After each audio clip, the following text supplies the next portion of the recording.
تو کہتا تھا میرے کریم گناہ بخش دے میرے سارے، نظر اٹھائی نہیں جاتی شرم کے مارے، وہ بار بار آنسوؤں کی گنگا جمنا بہا رہا کہ اچانک آواز آئی، اے گنہگار گھبرا مت، جاؤ کا میرے محبوب کے در پہ آ، مجھے میری عزت کی قسم اگر وہاں 2 بوند آنسوؤں کی گرا دی تو قیامت کے دن رحمتوں کا دریا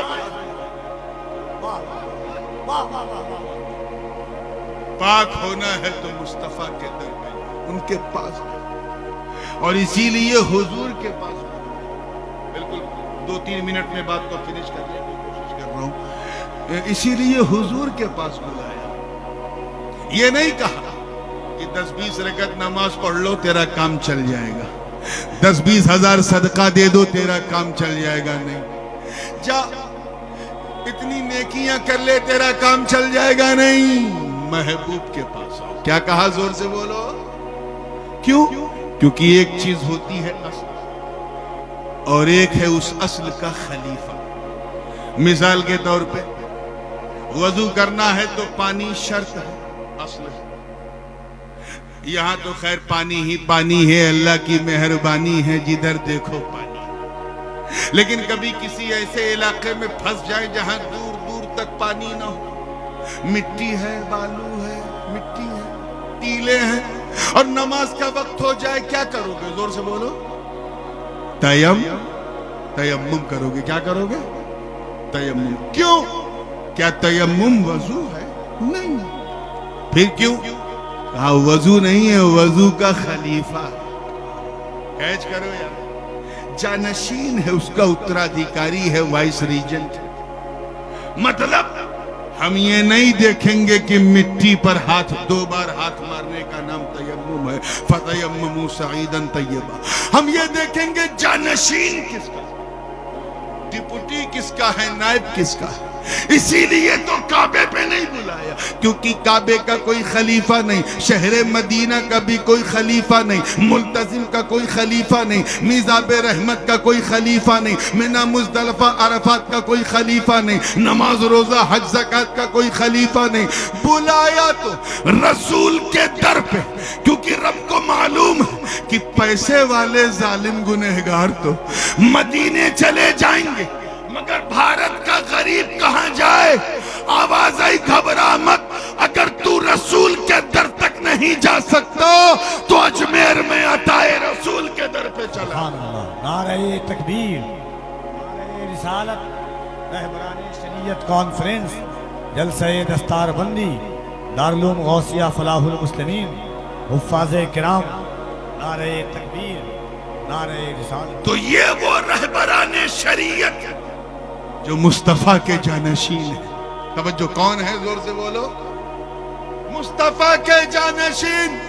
گھبرا مت، اگر نبی تک رسائی نہیں ہے تو ابو بکر کا دامن تھام لے، نبی کے خلیفہ عمر کا دامن تھام لے، نبی کے خلیفہ عثمان کا دامن تھام لے، نبی کے خلیفہ علی کا دامن تھام لے، نبی کے خلیفہ ائمہ طاہرین کا دامن تھام لے، نبی کے خلیفہ قادری ہو تو غوث اعظم کا دامن مت چھوڑنا، نبی کے خلیفہ نقشبندی ہو تو بہاؤالدین نقشبند کا دامن مت چھوڑنا، نبی کے خلیفہ سہروردی ہو تو شیخ عمر شہاب الدین کا دامن مت چھوڑنا، نبی کے خلیفہ، اور اگر تم بھارت کے غریب چشتی ہو تو خواجہ معین الدین کا دامن مت چھوڑنا، نبی کے خلیفہ۔